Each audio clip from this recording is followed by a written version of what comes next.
मुख्यमंत्री आतिशी के खिलाफ एफआईआर दर्ज हुई। चुनाव कार्यक्रमों में सरकारी वाहन के इस्तेमाल का मामला। दिल्ली के गोविंदपुरी थाने में दिल्ली पुलिस ने एफआईआर दर्ज की।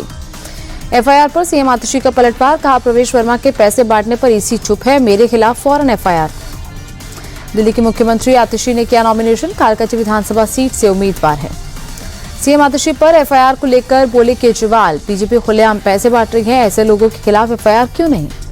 अरविंद केजरीवाल ने कहा, जनता बीजेपी के नेताओं से लड़ रही है, जनता के लिए आए पैसे बीजेपी नेता खा गए।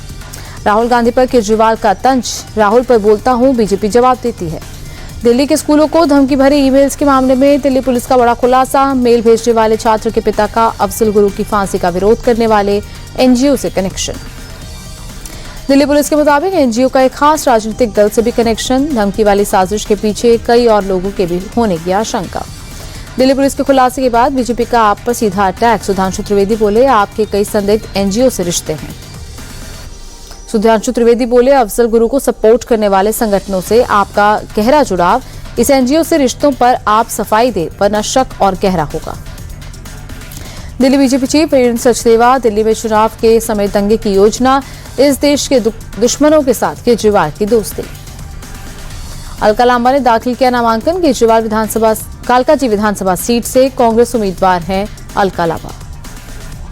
नॉमिनेशन के बाद अलका लांबा बोली, दिल्ली की टेम्परेरी सीएम आतिशी से मेरा सीधा मुकाबला। सीएम होने के बावजूद चुनाव प्रचार में उनकी तस्वीर नहीं।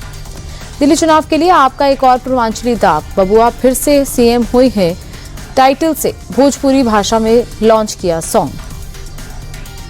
दिल्ली दंगों का आरोपी और मुस्तफाबाद से एआईएमआईएम कैंडिडेट ताहिर हुसैन ने जताया जीत का भरोसा। कोर्ट में पेशी के दौरान बोला, न्याय की जीत होगी, लोग मुझे जिताएंगे। दिल्ली के गांधीनगर से बीजेपी उम्मीदवार अरविंदर सिंह लवली का बयान। कहा, दिल्ली में इस बार बीजेपी की बनेगी सरकार। दही चूड़ा कार्यक्रम में शामिल हुए राहुल गांधी। दिल्ली में पूर्वांचलियों से की मुलाकात। आपके दावों की राहुल गांधी ने खोली पोल। एक्स पर नाले के पास की वीडियो पोस्ट कर लिखा, यह है केजरीवाल की चमकती दिल्ली, पेरिस वाली दिल्ली। दिल्ली में चुनाव के बीच वक्फ बोर्ड ने जारी की इमामों की 6 महीने की सैलरी, बाकी के बचे 11 महीनों की सैलरी भी जल्द देने का आश्वासन। दिल्ली चुनाव में इमामों के वेतन को लेकर भी हो रही थी राजनीति। कई बार केजरीवाल के घर के बाहर प्रदर्शन कर चुके थे इमाम।